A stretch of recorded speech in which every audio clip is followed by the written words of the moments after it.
Umpisahan na po natin ito mga kababayan bago mapanis ho, no? Nako, eto sa labas ng bansa muna. 'Di ba kahapon may ipinakita ako sa inyo? 'Di ba? May ipinakita ako sa inyo kahapon mga kababayan yung pag-atake, pag-rest back ho ng Iran sa Estados Unidos mga bossing. Kanila pong binomba yun pong embahada, kung di ako nagkakamali, embahada ng Estados Unidos na nasa Qatar po mga kababayan. Ngayon po ito, nagdedeklara, no? O nagsalita ang spokesperson, Ministry of Foreign Affairs ng Qatar ho, mga kababayan. May pagbawi na mangyayari. We affirm that Qatar reserves the right to respond directly in a manner equivalent with the nature and scale of this brazen aggression in line with international law. Painit na po ng painit mga bossing eh. Yung dati po na hindi nila nakikita mga kababayan na mga missile, ngayon po dumadaan na din po sa kanila. US base sa Qatar po. Sorry ayan. Salamat kay Patrick Joaquin. US base sa Qatar. Ngayon po, mga bossing, isa pa lang po yan. Merong mga base militar din po ang Estados Unidos sa ibang sulok po ng ng gitnang silangan. So mag-iingat po. Kung gat maaari, yung mga kapwa natin Pilipino, lalayo po kayo. Lalayo po kayo diyan sa mga base militar, lalayo po kayo sa mga syudad. Dahil ang nakikita po natin mukha naman pong yung sinabi ni Donald Trump, siya lang po ang nagsabi, mga kababayan. At eto nga po, ano po ang sabi ng Iran? Walang kumpirmado na merong pag-uusap o merong ceasefire na mangyayari. Di po ba? Hanggat maaari, lumayo tayo sa mga lugar na ganyan ho, mga kababayan. At hanggat maaari, kung kayo ay kasama sa repatriation ng gobyerno, ibabalik sa Pilipinas, sumama po kayo. Ibig sabihin po noon, mga boss, chief amo, sir, na yung lugar ninyo baka maging apektado sa mga susunod na panahon or baka apektado na ho ngayon. Di po ba? Naku po. Paano ito? Palalaho ng palala. Ako ho, natuwa ho ako, mga kababayan, nung narinig ko po kay Donald Trump na eto nga po daw Iran at eto pong mga Iran at eto pong Israel meron ng napagkasunduan na ceasefire. Kaso lang ho, ilang minuto, 1.5 minuto nung kumalat po yung sinabi ni Trump, bigla naman pong naglabas ng pahayag yung foreign minister ng Iran.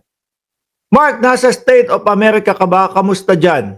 Kasi may kamag-anak din ako dyan. Ingat po. Wala po tayo sa Estados Unidos. Tayo po ay nasa Cayman Island. Grand Cayman Islands. Malayong-malayo po kami sa mga pangyayari. Napakaliit lang ho nito, mga bossing. Pero, ganun pa man, ang panalangin po natin, mga kababayan, ay wag nang matuloy, mahinto na.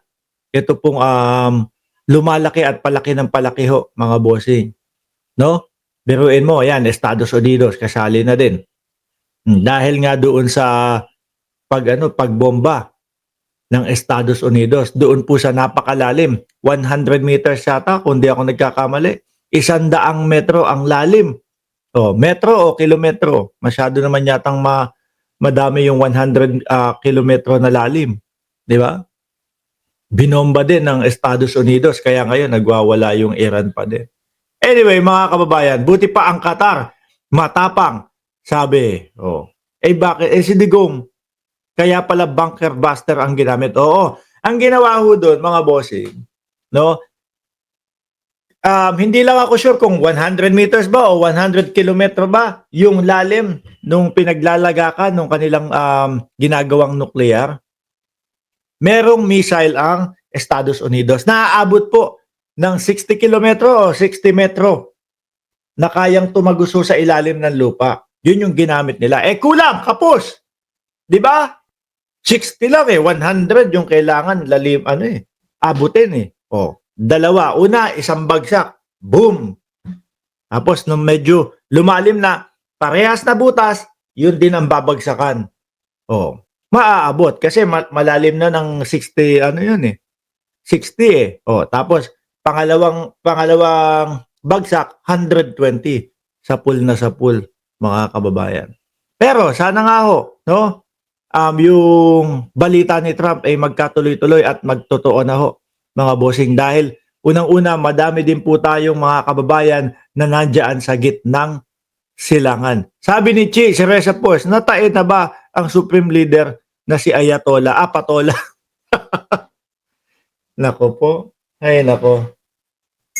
Ito, sana naman po yung mga pagkilos na mga ganyan totoong mapigilan po, no? Yung World War III na kinatatakutan ng kahit sino po. Sana no, wala nang mga ganyan-ganyan. Ako ho, mga kababayan, unang naaawa po ako sa lugar na nagkakaroon ng digmaan, yung mga kabataan po. Makita nyo umiiyak po, no?